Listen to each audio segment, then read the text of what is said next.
Today you will learn how you can capture emails on your Google Forms questionnaire. So without wasting any time, let's jump straight into it. So as you can see, I've got a form right here. You can create a new one or start one with a template if you prefer to do that. But I will open up this form right here. And let's just say that we are wanting to capture emails through our form. The first thing we need to do is go to the top, head over to settings. From here, we want to go down to defaults, go to form defaults, and then click on the drop down menu.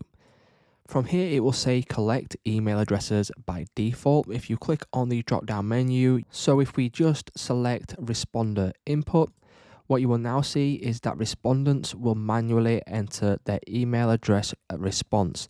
So what we can do then is head back over to questions. As you will now notice, an email is required in order to proceed with this form. And then anyone filling this form out will have to enter their email into this box. So it's just that simple, guys. That's how you can capture email addresses on Google Forms.